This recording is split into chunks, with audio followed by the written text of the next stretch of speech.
Good morning, Kylie. Good morning, Kayla. How are you?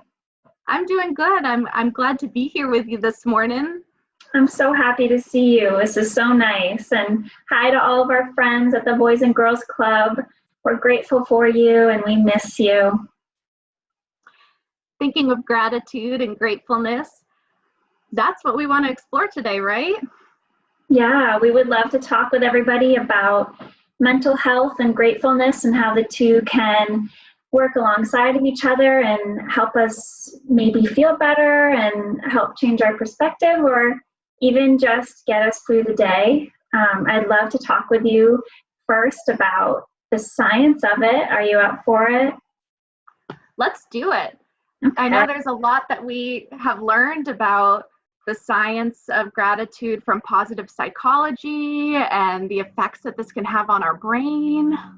Yes, positive psychology is such an awesome topic, and this goes along with it really well. I was doing a little bit of research about what gratefulness does to our brains and how we can view it in that light before we talk about how to practice it.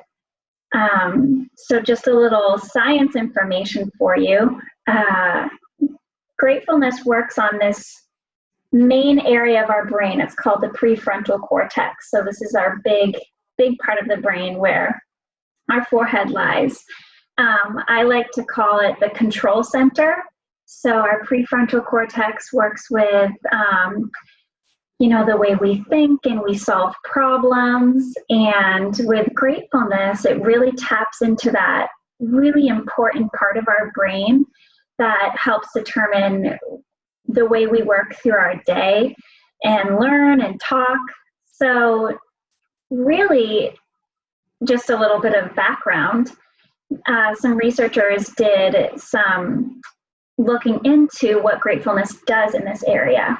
They did a study where they did an MRI for somebody's brain that was practicing gratefulness. And this MRI showed some really awesome and interesting activity right in this big part of that person's brain who was practicing gratefulness. So truly, it can change a lot about the chemicals in our heads and in our bodies and the way our brain then distributes those chemicals throughout our body. So gratefulness truly can affect every part of us if we are mindful about practicing it. What are your thoughts on that, Kayla? That's pretty cool. It makes sense that gratefulness can have a big impact on us, right? And it seems like a simple practice, but research shows us that it can affect our mood, it can affect our relationships, including our relationship with ourselves and how we feel about our self-esteem. So that's pretty neat, especially in a time like this where things can be really challenging. Absolutely, yeah. What are some ways that you might practice it for yourself? Well, I think something that's really interesting about practicing gratitude is that there's no wrong way to do it, right? If you're offering some kindness, gentleness, and appreciation for something or someone, then you're practicing gratitude. So it can be, something mental that we're just noting the things that are important to us, taking a pause to appreciate sunshine or a warm shower or the flowers that are coming out now that it's spring, sort of. Yeah. But there's also some creative ways to get your gratitude down on paper, like using a gratitude journal, writing down 1, 2, or 3 things that you were grateful for during the day. Absolutely. Sounds very mindful, the way that you're perceiving it. Going through your day, mindfully noting the small things or the big things in your life that you can feel grateful for.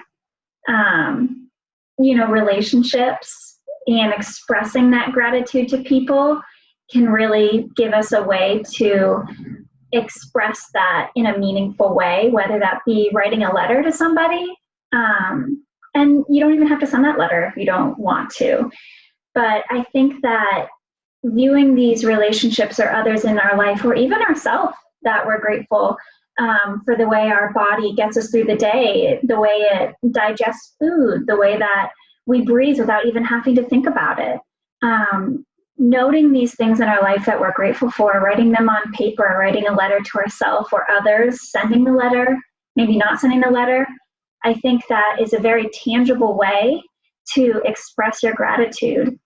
And truly, I think that it could help change your perspective on what might be making you feel crummy that day. And if it doesn't, that's okay too.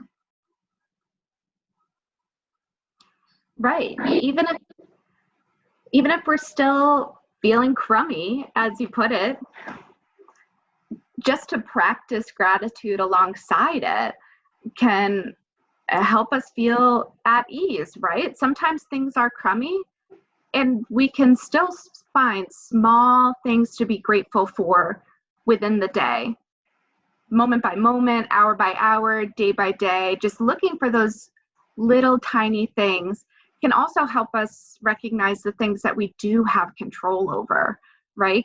Gratitude is something that comes from inside each of one of us. So we're in control of how we offer it, when we offer it, and what ways we choose to do that. Absolutely. And something that you and I have both said at this point is the word practice.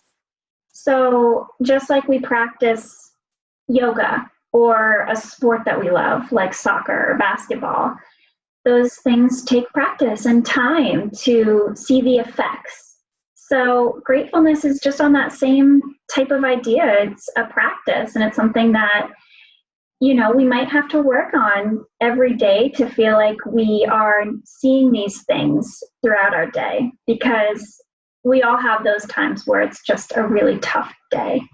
And it's nothing to get down on yourself for, that you're not expressing gratitude, but realizing that it's a practice just like everything else in our life. Feels like a nice opportunity to practice some gratitude for the Boys and Girls Club family, the staff, the members. Yes, we're so grateful for all of you. We're grateful for the staff for posting these videos for everybody so that we can stay connected. Thank you so much, and we're grateful for the members and their families. We hope you guys are doing well, and we miss everybody. Grateful to have met all of you and to have spent time in the Zen Den with you, and grateful to have such an exciting space to look forward to going back to. And until then, we hope you're all healthy. We hope you're all well. Thanks for listening to our video. We appreciate and are grateful that you took the time to do it. Yes, thank you all. We miss you. Hope to talk soon. Bye, Kayla. Bye, Kylie.